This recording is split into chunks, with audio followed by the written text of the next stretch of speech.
Rahul Gandhi Wayanad Lok Sabha seat ഒഴിയും. വയനാട്ടിൽ മത്സരിക്കാൻ പ്രിയങ്കയെത്തും. AICC അധ്യക്ഷൻ മല്ലികാർജ്ജുൻ ഖർഗെയുടെ വസതിയിൽ ചേർന്ന യോഗത്തിലാണ് തീരുമാനം.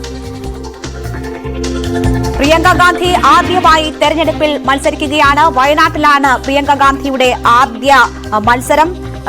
വയനാടിന് ഇനി മുതൽ 2 MP-മാർ ഉണ്ടാകും എന്നതാണ് രാഹുൽ ഗാന്ധി സൂചിപ്പിച്ചിരിക്കുന്നത്. ഒന്ന് താനാണ്, ഒന്ന് പ്രിയങ്കയാണ്. വയനാടിനോട് വളരെ വൈകാരികമായ ബന്ധമുണ്ടായിരുന്നു. പക്ഷേ ഇപ്പോഴത്തെ സാഹചര്യത്തിൽ 2 സീറ്റ് നിലനിർത്തുക സാധ്യമല്ല.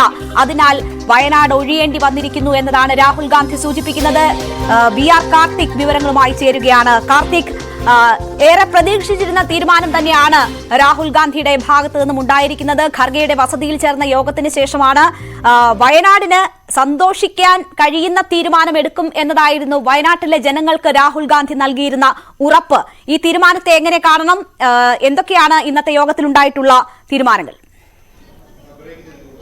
ഒടുവിൽ സസ്പെൻസ് അവസാനിപ്പിച്ച് രാഹുൽ ഗാന്ധി ആ തീരുമാനം എടുത്തിരിക്കുന്നു. രാഹുൽ ഗാന്ധി വയനാട് സീറ്റ് ഒഴിയാൻ തീരുമാനിച്ചിരിക്കുന്നു, റായ്ബറേലി നിലനിർത്താനും. അതോടൊപ്പം തന്നെ മറ്റൊരു സസ്പെൻസ് സ്ഥാനാർത്ഥിയെ കൂടി AICC പ്രഖ്യാപിച്ചിരിക്കുന്നു വയനാട്ടിലേക്ക് എന്നതാണ് ഏറ്റവും ശ്രദ്ധേയം. സമീപകാലത്തൊന്നും തന്നെ ഇത്തരത്തിൽ ഒരു സ്ഥാനാർത്ഥി ഒഴിയുമ്പോൾ മറ്റൊരു സ്ഥാനാർത്ഥി ഇത്രയേറെ വേഗത്തിൽ പ്രഖ്യാപിക്കുന്ന ഒരു പ്രവണത ഉണ്ടായിരുന്നില്ല. ഏതായാലും പാർലമെന്ററി രംഗത്തേക്ക് പ്രിയങ്ക ഗാന്ധിക്ക് ഇന്ത്യൻ രാഷ്ട്രീയത്തിലേക്ക് വരാൻ ഒരു വഴി വയനാട്ടിലൂടെ ഒരുങ്ങുമോ എന്നതാണ് ഇനി നിർണായകം. ഏതായാലും വയനാട്ടിലൂടെയാണ് പ്രിയങ്ക പാർലമെന്ററി രാഷ്ട്രീയത്തിൽ ഒരു പരീക്ഷണത്തിന് ഒരുങ്ങുന്നത് എന്നതാണ് ഏറ്റവും ശ്രദ്ധേയം. അതും കേരളത്തിൽ നിന്ന്. അല്പം മുമ്പ് AICC അധ്യക്ഷൻ മല്ലികാർജ്ജുൻ ഖർഗെയുടെ വീട്ടിൽ ചേർന്ന യോഗത്തിലാണ് ഇത്തരത്തിൽ ഒരു സുപ്രധാനമായ തീരുമാനം കൈക്കൊണ്ടത്. രാഹുൽ ഗാന്ധി വയനാട് സീറ്റ് ഒഴിയും എന്ന് നേരത്തെ തന്നെ അഭ്യൂഹങ്ങൾ ശക്തമായിരുന്നു. കാരണം കഴിഞ്ഞ ലോക്സഭാ തെരഞ്ഞെടുപ്പിൽ UP-യിൽ ഉണ്ടാക്കിയ മുന്നേറ്റമടക്കം കോൺഗ്രസിന് വലിയ പ്രതീക്ഷ നൽകുന്നതാണ്. പാർട്ടിയുടെ വിശാലമായ താൽപര്യങ്ങൾ സംരക്ഷിക്കാൻ രാഹുലിന് റായ്ബറേലി നിലനിർത്തേണ്ടത് സമകാലിക രാഷ്ട്രീയ സാഹചര്യത്തിൽ അനിവാര്യമാണ്. അതോടൊപ്പം തന്നെ രാഹുൽ ഗാന്ധി നേരത്തെ വയനാട്ടിലടക്കം വന്ന് വോട്ടർമാരോട് നന്ദി പറഞ്ഞപ്പോഴെല്ലാം വയനാടിന് സന്തോഷകരമായ ഒരു തീരുമാനം ഉണ്ടാകും എന്ന് പറഞ്ഞിരുന്നു. അതിനുശേഷം റായ്ബറേലിയിലെ ഒരു പൊതുയോഗത്തിൽ അദ്ദേഹം പറഞ്ഞത് വാരണാസിയിൽ തന്റെ സഹോദരിയാണ് മത്സരിച്ചതെങ്കിൽ മോദി 2 ലക്ഷത്തിലധികം വോട്ടിന് തോക്കുമായിരുന്നു എന്നതടക്കമുള്ള പ്രസ്താവനകൾ നടത്തിയിരുന്നു. ഇതെല്ലാം കൂട്ടി വായിച്ചുകൊണ്ട് തന്നെ പ്രിയങ്ക ഒരു മത്സരരംഗത്തേക്ക് എത്തും എന്ന അഭ്യൂഹങ്ങൾ കൂടുതൽ ശക്തമായി. ഏതായാലും AICC ആ സസ്പെൻസ് പ്രഖ്യാപിച്ചു. നിർണായക തീരുമാനമാണ് ഇന്ന് AICCയുടെ ഭാഗത്തു നിന്നും ഉണ്ടാകുന്നത്. ഖർഗെയുടെ വസതിയിൽ ചേർന്ന നിർണായക യോഗത്തിലാണ് തീരുമാനം. AICC അധ്യക്ഷനായിട്ടുള്ള ഖർഗെ തന്നെയാണ് ഈ തീരുമാനം പ്രഖ്യാപിക്കുന്നത്. അതിനുശേഷം ഇത് സ്ഥിരീകരിച്ചുകൊണ്ട് രാഹുൽ സംസാരിക്കുന്നു. വയനാടുമായുള്ള തന്റെ വൈകാരിക ബന്ധം എന്താണ് എന്നത് രാഹുൽ സൂചിപ്പിക്കുകയും ചെയ്തിരിക്കുകയാണ്. CV അനുമോദ് കൂടി നമുക്കൊപ്പം ചേരുന്നു. അനുമോദ്, കഴിഞ്ഞ ആഴ്ച കൽപ്പറ്റയിലും എടവണ്ണയിലും ഒക്കെ യോഗത്തിൽ രാഹുൽ ഗാന്ധി പങ്കെടുത്തിരുന്നു. അവിടുത്തെ ജനങ്ങൾക്ക് തനിക്ക് വോട്ട് ചെയ്തതിന് നന്ദി പറയാൻ രാഹുൽ എത്തിയിരുന്നു. അന്നും ഈ സസ്പെൻസ് നിലനിർത്തിക്കൊണ്ടാണ് രാഹുൽ താൻ വയനാട് ഒഴിയും എന്നുള്ള സൂചനകൾ നൽകുമ്പോൾ പോലും സസ്പെൻസ് നിലനിർത്തിയിരുന്നു. വയനാടിന് ഒരിക്കലും ബുദ്ധിമുട്ടേണ്ടി വരത്തില്ല, വിഷമിക്കേണ്ടി വരത്തില്ല എന്നുള്ള ഉറപ്പും കൊടുത്തിരിക്കുന്നു. ഇന്ന് രാഹുൽ മാധ്യമങ്ങളെ കാണുമ്പോൾ പറയുന്നു, ഇനി മുതൽ വയനാടിന് 2 MP-മാരായിരിക്കും ഉണ്ടാവുക, താൻ വയനാട്ടിലേക്ക് വരുന്നത് തുടരുമെന്ന് പറയുന്നു.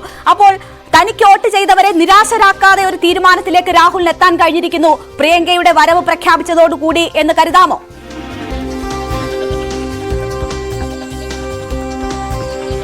തീർച്ചയായും രാഹുൽ ഗാന്ധിക്ക് വയനാടുമായിട്ടുള്ള അടുപ്പം വളരെ വൈകാരികമാണ്, ഹൃദയത്തിനോട് അടുത്തതാണ്. അദ്ദേഹത്തിന്റെ ഓരോ സന്ദർശനത്തിലും അദ്ദേഹം അത് എടുത്തെടുത്ത് പറഞ്ഞിരുന്നു. കഴിഞ്ഞ തവണ വയനാട്ടിലെ കൽപ്പറ്റയിലും അതേപോലെ മലപ്പുറത്തെ എടവണ്ണയിലും അദ്ദേഹം നൽകിയ ആ സ്വീകരണത്തിൽ, അദ്ദേഹത്തിന്റെ മറുപടി പ്രസംഗത്തിൽ അദ്ദേഹം കൂടുതൽ വിവരിച്ചതും വയനാടുമായുള്ള തന്റെ ആത്മബന്ധത്തെക്കുറിച്ചാണ്. താൻ പ്രതിസന്ധിയിലായപ്പോഴൊക്കെ തനിക്കൊപ്പം വയനാട്ടുകാർ നിന്നു. തന്റെ വീട് ഇല്ലാതായ സമയത്ത് വയനാട്ടിലെ ഓരോരുത്തരും അവരുടെ വീട് എനിക്ക് വേണ്ടി തരാമെന്ന് പറഞ്ഞു.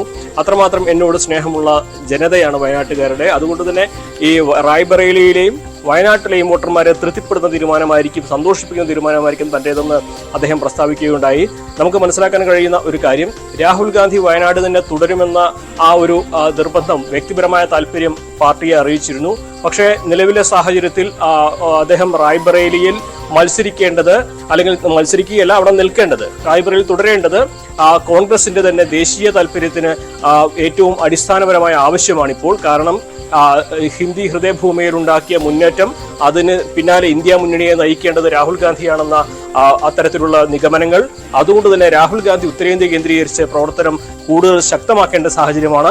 ആ ഒരു ഘട്ടത്തിൽ വയനാട് ഒഴികെയല്ലാതെ മറ്റു വഴികളൊന്നുമില്ല. അങ്ങനെയാണെങ്കിൽ പ്രിയങ്ക ഗാന്ധി മത്സരിക്കണമെന്ന ഒരു നിർദ്ദേശമാണ് രാഹുലിന്റെ ഭാഗത്ത് നിന്നുണ്ടായതെന്നാണ് അറിയുന്നത്. കാര്യം വയനാട്ടിലെ ജനങ്ങൾ തന്നോട് ആവശ്യപ്പെട്ടൊരു കാര്യമാണ്. അദ്ദേഹം കഴിഞ്ഞ ആഴ്ച വന്നപ്പോൾ ഈ പ്രവർത്തകരെല്ലാം തന്നെ അദ്ദേഹത്തിന് കത്ത് നൽകിയിരുന്നു. അദ്ദേഹം ഒഴിയുകയാണെങ്കിൽ പ്രിയങ്ക ഗാന്ധിയെങ്കിലും അവിടെ എത്തണമെന്നാണ് ആവശ്യപ്പെട്ടു. അത്തരത്തിലുള്ള കാര്യങ്ങളൊക്കെ തന്നെ അദ്ദേഹം AICCക്ക് മുൻപാകെ വെച്ച് അങ്ങനെ പ്രിയങ്ക ഗാന്ധിയുടെ പേര് AICCയെ കൊണ്ട് അന്ന് തീരുമാനിപ്പിക്കുകയായിരുന്നു, അല്ലെങ്കിൽ പ്രിയങ്ക മത്സരിക്കാവുന്ന ധാരണയിലെത്തുകയായിരുന്നു എന്നാണ് അറിയുന്നത്. സ്വാഭാവികമായിട്ടും വയനാടിനെ സംബന്ധിച്ച് വലിയ പ്രതിസന്ധി ഘട്ടങ്ങളിലൂടെ കടന്നുപോയപ്പോൾ പ്രിയങ്ക മത്സര രംഗത്തേക്ക് വരണമെന്ന ആവശ്യം കോൺഗ്രസ് പ്രവർത്തകരുടെ ഭാഗത്തു നിന്നും ഉണ്ടായതാണ്. മോദിയെ നേരിടാൻ രാഹുൽ ശക്തനല്ല എന്ന തോന്നൽ ഉണ്ടായിടത്തൊക്കെ പ്രിയങ്കയ്ക്ക് വേണ്ടി മുറവിളി ഉയർന്നതാണ്. അന്നൊന്നുമില്ലാത്ത തീരുമാനം ഇന്ന് ഉണ്ടാകുന്നു. പ്രിയങ്ക ഗാന്ധി പാർലമെന്ററി രാഷ്ട്രീയത്തിലേക്ക് വരുന്നു. ആദ്യ മത്സരം വയനാട്ടിൽ നിന്നാകുന്നു. വയനാട്ടിലെ ജനങ്ങൾക്ക് രാഹുൽ നൽകിയ വാഗ്ദാനം പാലിക്കപ്പെടുന്നു തുടങ്ങിയ ഒട്ടേറെ പ്രസക്തി ഈ തീരുമാനത്തിനുണ്ട്. രാഷ്ട്രീയമായി വളരെ പ്രാധാന്യമുള്ള പല തലങ്ങളിൽ നിർണായകമാകുന്ന ഒരു തീരുമാനം കൂടിയാണ് കോൺഗ്രസിന്റെ ഭാഗത്തു നിന്നും ഉണ്ടായിരിക്കുന്നത്.